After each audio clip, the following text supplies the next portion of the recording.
videos. Now, the iClearScope, which is the wireless endoscope device that I'm using during the procedure to visualize and record the inside of the ear, we connect an auto endoscope, so it's an endoscope specifically developed for the use in the ear by ourselves, by my company called earwax. We attach the eyepiece of the endoscope to the camera lens of an iPod, and then there's an app on the iPod which enlarges the image from the eyepiece, and it also enables us to record and take still images. When we're recording or visualizing inside the ear, the parameters that we use on the iPod is that we ensure that the display brightness is on maximum. And so all the recordings, all the videos I've taken are with the iPod display brightness on maximum. So if you're not watching it yourself on your smartphones, particularly if you've got an iPhone on the maximum display brightness, you're probably going to get a much duller image than what I actually see and record during the procedure. And most people, myself included, on my day-to-day iPhone that I have, I don't have my display brightness on max for two reasons. On max it's generally too bright, and also it does drain a lot of battery. So just see, if you go through this video and some of my previous ones, try and watch it again with the display brightness on maximum, and that will replicate the view that I have during the procedure.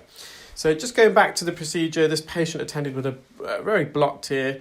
It's more keratin dead skin than earwax, and this plug of skin, it extends from the entrance all the way to the patient's eardrum. The patient's ear canal was a bit straighter than norm. Normally there's an S bend in the ear. You have a first and second bend, so it's like an S shape.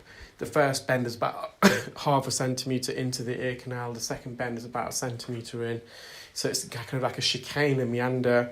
The patient, everyone does have a bend still, but I wouldn't say this patient is as prominent as the norm. So the ear canal is a bit straighter. Also, the ear canal is a lot wider, and it's a bit more a round shape than an oval. The typical ear canal, the height is greater than the width, and it gives like an oval appearance, almost like a American football or a UK rugby ball. But in this patient's ear, it's more circular, more spherical, more round.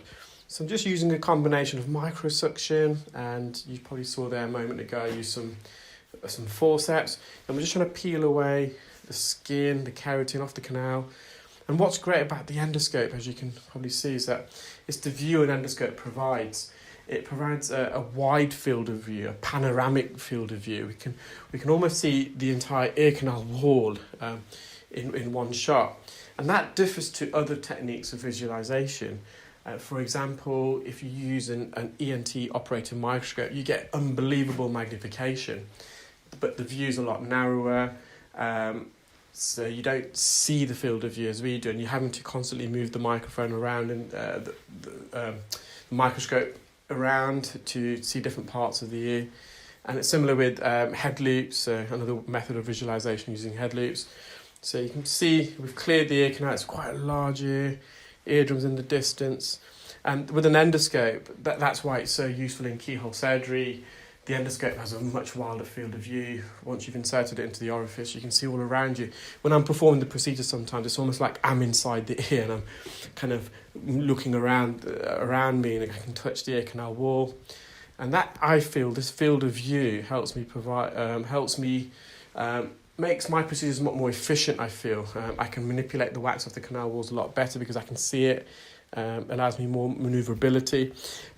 So I'm just peeling off some dead skin. There's a bit of clarinetting, so I did stop in a moment. Now, there's quite a few questions from yesterday. I won't have time today to answer those. It's been a busy day. I just thought I'll upload this very quick video. But tomorrow's video, I'll try and catch up with some of the questions from yesterday's video, and also any questions from this video that I'm publishing today. So there might be a slightly longer Q&A tomorrow. As you can see, just using a fine end suction probe here, just to peel some dead keratin around the edge. See, near the entrance is a bit of the ear canal's a lot wider. It's almost like a mini crater forming at the base of the ear canal there. So it kind of indents downwards. And sometimes that can trap dead skin from migrating. The skin gets trapped in this little cave trench at the bottom of the ear and it doesn't migrate. There's a bit of crown netting there, that more medial dead skin. It wasn't affecting the hearing, so we just left it there. And just again.